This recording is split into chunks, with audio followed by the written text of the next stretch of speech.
El Gobierno Nacional y la Federación Nacional de Ganaderos firmaron este sábado el acuerdo de compra de 3 millones de hectáreas de tierras dentro de la política de reforma agraria que adoptará esta administración para permitir el acceso a tierra en varias regiones del país. El costo que deberá pagar el gobierno a los ganaderos se ubica entre 6.500 y 13.000 millones de dólares. La pregunta sería, ¿de dónde va a sacar el gobierno para pagarle semejante cantidad a los ganaderos si apenas con esta reforma tributaria se van a recolectar 4.000 millones de dólares que servirá para pagar el gasto público de apenas un año? Lo único que se me ocurre es que el gobierno, para poder pagarles a los ganaderos, esté pensando en clavarnos reformas tributarias todos los años para poder seguir exprimiendo a las clases más humildes, que son los que finalmente pagarán todos los aumentos e impuestos que el Estado les imponga a las empresas. Lo grave del asunto es que en el 2023 la inflación para Colombia puede llegar a cifras aún más históricas que la actual, y fuera de eso también se pronostica para Colombia un crecimiento económico de apenas el 0,7%, y para terminar de agravar la situación nos impondrán una reforma tributaria que pondrá todo más costoso, sin contar el aumento de la gasolina. Desafortunadamente este gobierno nos está allanando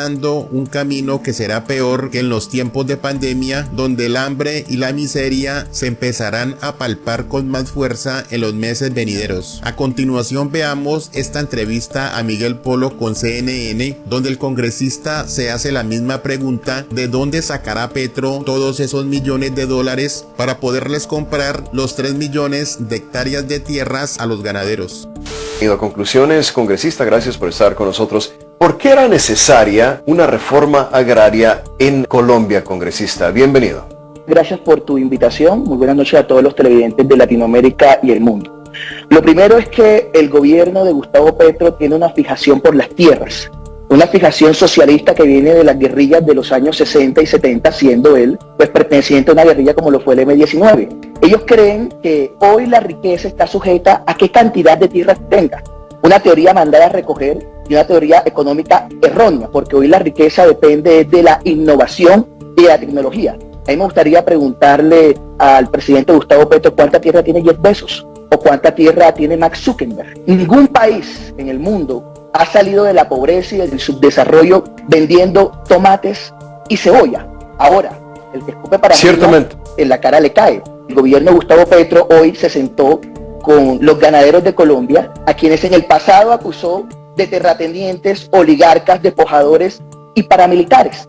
El tema es que hoy esas 3 millones de hectáreas que el gobierno pretende adquirir cuestan 60 billones de pesos. Para los que me ven desde el extranjero, eso es aproximadamente 13.000 millones de dólares. Eso es 3 veces la reforma tributaria que hoy el pueblo colombiano está rechazando. Sí.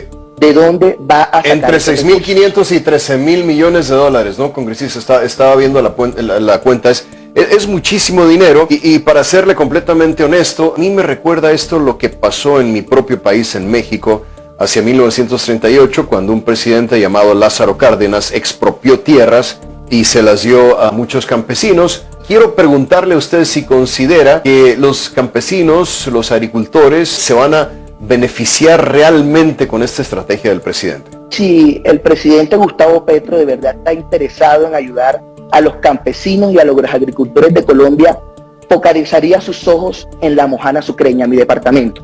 Hoy la Mojana Sucreña está inundada. Los habitantes de la Mojana se están ahogando porque uno de los diques que llevaba una de las fuentes hídricas más importantes del país se rompió. ¿Qué está haciendo hoy el presidente Gustavo Petro? Que es prácticamente una actitud de coacción, lo mismo que hizo con Fedegan, donde les dijo a los ganaderos que si no les vendía las tierras, pues al final se terminaban expropiando. Lo que está haciendo ahora es pedirle a los habitantes de la Mojana que acepten la valorización de tierras rurales que el gobierno les está proponiendo, que no le corresponde al gobierno proponer eso, y si no las aceptan, entonces no van a brindar la ayuda humanitaria para todos estos campesinos y todos estos agricultores. Si de verdad el presidente está interesado en ayudar a los campesinos de Colombia, debería de estar respondiendo en estos momentos a la tragedia humanitaria que está pasando en mi departamento, en el sur de Sucre, que es la Mojana, pero no lo está haciendo. Ciertamente, congresista, tratábamos el punto hace un momento, hablábamos de que esto le costaría entre 6.500 y 13.000 millones de dólares a Colombia. La pregunta aquí que se antoja obligada es ¿cómo pagará el gobierno de Colombia por esas tierras? Según palabras del presidente, el costo será absorbido probablemente por una reforma tributaria. ¿Cómo va a hacer Colombia para pagar esa cantidad de dinero, congresista? En estos momentos Colombia tiene un presupuesto deficitario. El Estado colombiano está gastando más de lo que le ingresa. Tenemos una inflación que ya sobrepasa los 2 dígitos, es aproximadamente del 11%. En estos momentos el dólar está en el máximo histórico, que son 4.600 pesos. Los colombianos hoy no tienen de dónde más sacar dinero para seguir sosteniendo la politiquería y la corrupción de este Estado. Hoy, las penas está tratando de llevar a cabo este gobierno a las patadas y a puñetazos una reforma de 4.000 millones de dólares, que no hay de dónde sacar el dinero. Sí. ¿De dónde van a sacar entonces los 13.000 millones de dólares para comprar estas 3 millones de hectáreas de tierras? Entonces es ahí donde yo me pregunto, ¿las terminarán expropiando? ¿A quién más le subirán los impuestos? ¿Cuántas más empresas se tendrán que ir del país para poder financiar todas estas deseos gratuitos que los socialistas quieren imponer al pueblo? Se me está acabando el tiempo y no quiero despedirlo sin hacerle esta pregunta, me queda exactamente 1 minuto. ¿Cómo podemos interpretar el hecho de que Petro, un presidente de izquierda, haya logrado un pacto en tan poco tiempo con los ganaderos que tradicionalmente, y esto usted lo sabe mejor que yo, han apoyado a políticos de derecha? ¿Cómo se dio este pacto, congresista? Hoy Colombia está en pánico. Todos los sectores de este país están en pánico. El sector minero energético está en pánico porque tenemos una ministra que está diciendo que no vamos a seguir explotando nuestro propio gas, que somos autosuficientes para importar gas de la dictadura venezolana y ser dependientes de la dictadura chavista. Sí. Tenemos una ministra de salud que está diciendo que va a aniquilar todas las EPS y vamos a tener otra vez un sistema de salud pública mandado a recoger como el seguro social donde los colombianos se morían en las camillas de la caridad. Entonces, al ver tanto pánico, es obvio que los ganaderos de Colombia y los campesinos, al miedo de este gobierno que tiene una actitud de coacción a que los expropien, accedieron a esta pretensión del gobierno que a la hora del té, el presidente terminó faltando al compromiso porque no fue a la firma.